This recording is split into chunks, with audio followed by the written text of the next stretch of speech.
Israel says it launched a new wave of attacks against Iran overnight after a series of strikes Saturday morning killed Iran's supreme leader and other key government figures. As Alison Kosik reports, President Donald Trump has called on Iranians to use this moment to take back their country. It's the announcement sending shockwaves around the world. Iran's supreme leader is dead. The 86-year-old killed in a massive coordinated U.S. and Israeli attack on Iran. President Trump posting on social media, "This is not only justice for the people of Iran, but for all great Americans and those people from many countries throughout the world that have been killed or mutilated by Khamenei and his gang of bloodthirsty thugs." Satellite imagery showing extensive damage to the supreme leader's compound. Buildings leveled. Video posted online showing celebrations in Iran after news he'd been killed. Iranian video showing mourners lining up for his funeral. Sources telling ABC News the joint U.S. Israeli strike was meticulously planned for months. The brazen daylight assault dubbed Operation Epic Fury.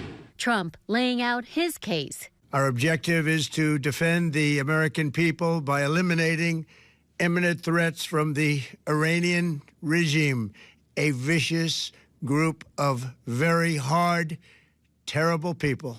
The operation involving U.S. and Israeli fighter jets as Navy warships fired Tomahawk cruise missiles. At least 9 cities in Iran were targeted, including facilities of Iran's Revolutionary Guard. The president saying several of Iran's top leaders were also killed. Iran swiftly retaliated. Israeli air defense intercepting a barrage of Iranian missiles over Tel Aviv, some still breaking through. U.S. officials say the operation could last for days, and the president acknowledging that there may be American casualties. Alison Kosik, ABC News, New York. Demonstrations broke out all over the nation and world in response to the U.S. attacks on Iran. We're expecting another protest in Orlando today at noon, and this is what Orlando looked like Saturday when people gathered to protest. This was on Alafaya Trail in Waterford Lakes Town Center. Channel 9's J.J. Burton was there and has more. The protest today will be from 12 to 2 right out here in front of City Hall. Now, there's people who agree with the president's decision, and there's others on the other side who don't.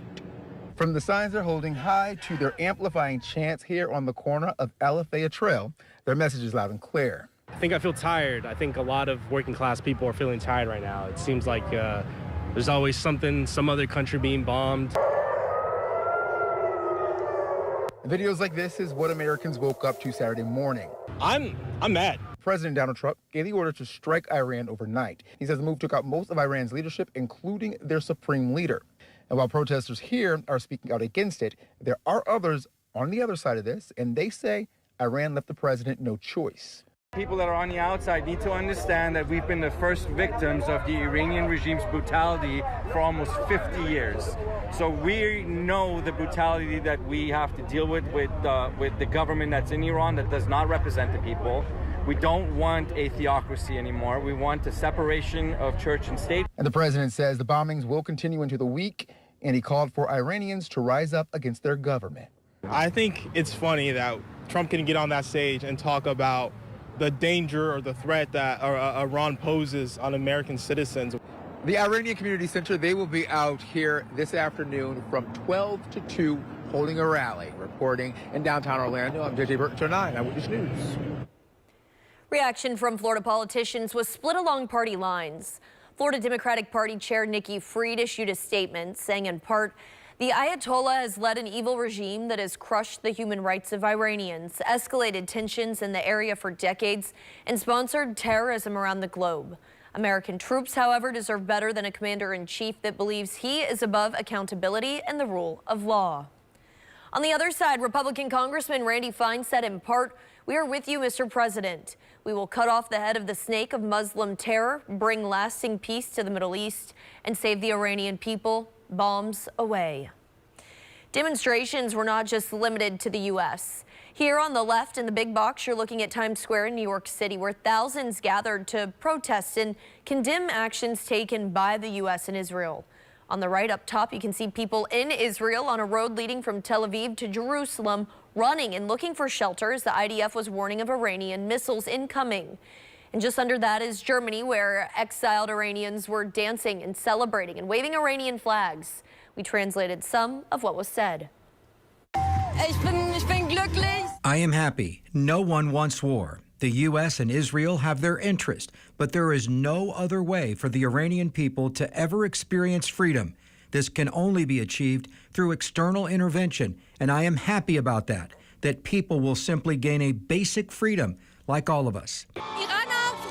Iranians are happy that they finally received help from the outside, from the United States and Israel. We hope for a good ending. Also in Germany, there were protesters outside of the Iranian embassy in Berlin. German police fenced off the area and are guarding it around the clock. President Trump has been at odds with Iran dating back to his first term. In 2018, he withdrew from the nuclear agreement that President Obama helped negotiate, which he promised on the campaign trail. In January of 2020, President Trump ordered a strike that killed one of Iran's top generals. Iran responded with a rocket attack on a U.S. base in Iraq, though no one was killed. In June of last year, the U.S. and Israel carried out a series of airstrikes against what they said were targets to cripple Iran's nuclear capabilities. And as this conflict with Iran progresses, our team is tracking every new